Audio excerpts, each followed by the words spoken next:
E lembra do Zico? Pô, meu ídolo, né? O ídolo de toda a nossa nação. Na época ele jogava muito mais que o Maradona, isso eu não tenho a menor dúvida, Ah, né? é? Depois o Maradona evoluiu, né? E o Zico ficou mais velho, mas eu nunca tive essa dúvida. E que o Messi? Cara, que o Messi é outra época, aí já fica mais difícil da gente comparar, porque o Uhum. futebol também mudou muito, né? A Sim. maneira de jogar mudou demais. Então, acho que essa é uma comparação difícil. É que nem querer comparar o Messi com o Pelé. É lógico que o Pelé jogou mais, mas alguns vão dizer assim, ah, mas na época do Pelé o futebol não era tão pegado como é hoje com o Messi e tal. Então, acho que essa diferença de geração ela importa nessa avaliação bastante. É lógico que o Pelé é o maior jogador do mundo, não tenho a menor dúvida disso, mas era também outro futebol. Eu vi uma frase, acho que foi do Antônio Tabet, né? Que também foi vice-presidente do Flamengo. Ele falou que o filho dele perguntou: Poxa, o Zico jogava como o Messi, pai? Aí ele falou: Não, o Messi que joga como o Zico. É Então é verdade. diferente, tem uma ordem. É diferente. Bom, eu queria que você contasse um pouquinho aí dessa sua passagem pelo Flamengo como vice-presidente, né? 2002 ali, o momento em que o Flamengo... acho que foi a primeira vez que eu via muito na época, nas páginas assim dos grandes jornais, a política do Flamengo, né? Sempre em grande destaque. Conta aí pra gente como é que foi ser vice-presidente do Flamengo em 2002, não foi em 2022 não, galera. Em 2002. Foi um grande desafio. Eu sou movido por desafios e na época eu trabalhava num grande escritório de advocacia, estava super bem, aliás, dos poucos que pagavam carteira assinada, o que é raro, né? Quem é estagiário de direito, advogado, sabe que isso é raro.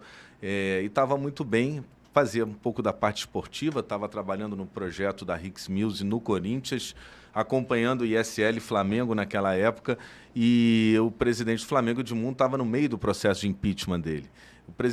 O ex-presidente Luiz Veloso, um amigo pessoal, me ligou e falou: pô, Portinho, tem 3 meses que ninguém senta na cadeira do jurídico, tem muita coisa acumulada. Você acabou de se especializar em direito esportivo, que eu me especializei em direito esportivo, primeira turma no Brasil, direito esportivo, na antiga universidade, né, um curso da federação, junto com a FIFA, né, chancelado, me especializei nisso. E ele falou: porra, você não quer assumir a vice-presidência jurídica e largar o escritório, largar uma boa situação financeira que eu tinha para ser vice-presidente, que é estatutário. Você não ganha salário, não ganha nada. Ah, fica tranquilo que você pode advogar e ser vice-presidente. Eu não gosto de fazer nada pela metade, aceitei o desafio, saí do escritório e estava certo. No primeiro dia foi uma invasão da torcida na Gávea com morteiro para cima de jogador, de Júlio César e outros, né, craques do nosso elenco na época, porque o Flamengo vivia uma situação muito conturbada politicamente. O processo de impeachment foi ao final, o presidente do mundo foi afastado e eu e o vice de finanças, o Camilo, fomos os únicos que continuamos na gestão tampão do Gilberto Cardoso. Depois, Hélio Ferraz assumiu a presidência, Michel Acef assumiu o jurídico e eu encerrei a minha participação no Flamengo e assim ingressei, né, dentro desse círculo, que é um círculo fechado. Eu falo sempre para os meus alunos de direito esportivo, né, que é você advogar no esporte, né, principalmente no futebol. E aí eu comecei advogando para diversos clubes a partir do Brasiliense, de um clube pequenininho na época, né, mas que me levou aí para os tribunais esportivos. Só continuando essa questão lá do Flamengo, a gente está falando de uma época em que eu lembro que eu tive, né, eu falo que é um privilégio, que foi de fato um privilégio, de entrevistar o Milton Gonçalves, que também foi vice-presidente do Edmundo. Ele era antigamente, agora é Flagávia, antigamente acho que era Fla Social, ou vice-presidente social, alguma coisa assim. E ele me relatou, falou: Túlio, Grande rubro-negro. Grande rubro-negro, né? A gente perdeu aí recentemente. E aí ele falou que não tinha dinheiro para comprar papel higiênico. Ele falou: eu comprava o papel higiênico e levava. Como é que é ser um vice-presidente jurídico de um clube que não tinha dinheiro nem para... Flertava com o amadorismo, né? que nem tinha dinheiro para poder pagar. Às vezes chegava aquelas ações lá. Tem alguma história curiosa dessa época que você pode passar pra gente, que você, né, de uma experiência que você tenha passado lá, que você fala: putz, como é que eu passei por isso, por essa Não, situação? é importante lembrar isso, né? A gente vai falar um pouco mais à frente sobre a Sociedade Anônima de Futebol, né? Para muitos casos, o que eu vou contar aqui aconteceu no Botafogo, no Fluminense, no Vasco, no Cruzeiro, no São Paulo, porque essa gestão amadora é uma gestão, né, onde a responsabilidade passa longe, né, é uma gestão política, então muitos têm que fazer time para poder ganhar uma eleição e continuar no mandato, e quem paga a conta é o clube, né? Então a gente tem que lembrar que antes lá atrás, e um passado muito recente, a prática, a regra, era não ter nenhuma responsabilidade com as finanças dos clubes. E muitos usavam os clubes, inclusive, como trampolim político, né? A gente teve vários casos de presidente de clube que depois se transformaram em deputados estaduais, federais, né? Isso era muito comum naquela época. E ainda hoje, em grande parte.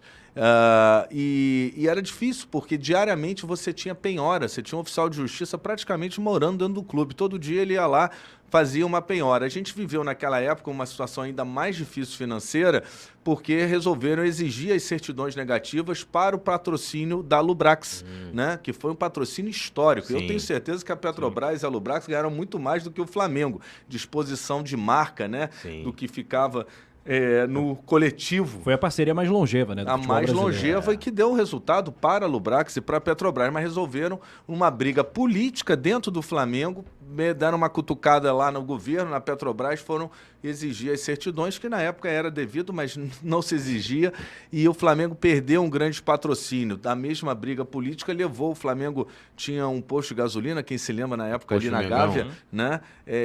E aquilo dali era alugado, e também entraram no Ministério Público, próprios sócios do clube, né, por uma briga política, entraram dizendo que aquilo dali não podia, porque o clube tinha sido cedido ao Flamengo.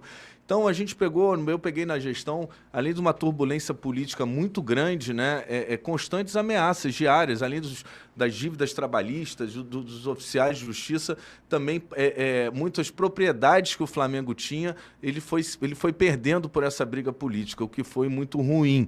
E eu me lembro, assim, para encerrar, que antes de deixar o clube, eu fiz uma carta para o presidente Hélio Ferraz e para quem me sucedesse, e eu escrevi que o Flamengo ia precisar passar 4 anos brigando para não cair, se Deus quiser, no meio de tabela, para a gente não passar muito sufoco, mas que o Flamengo tinha que pagar a dívida dele, porque só pagando a dívida o Flamengo ia ter a capacidade de investimento, e que com capacidade de investimento, aí sim ele ia brigar por muitos títulos. E aquilo que eu escrevi lá atrás, em 2002, aconteceu nas gestões mais recentes, né, desde o Eduardo Bandeira, que pagou dívida. O Flamengo teve dificuldade esportiva naquele momento, né, não fez grandes elencos. A gente se lembra aí de Negreiros. Christian Borja, né? Tem cada um que pegou aquela camisa, mas o Flamengo pagou a sua dívida, gerou capacidade de investimento e hoje o Flamengo é o que é. Alô, nação do Mengão! Esse é o Coluna do Fla. Seja bem-vindo! Se inscreva no canal, não esqueça de deixar o seu like, pega o link, compartilha pra geral, comente bastante, queremos te ouvir. Aqui você tem a melhor transmissão dos jogos do Flamengo na internet. O Coluna é brabo e tem o Podfla, o podcast da nação. É muita resenha e um show de cobertura do maior do mundo, do jeitinho que a nação merece. Esse é o Coluna. Saudações rubro-negras!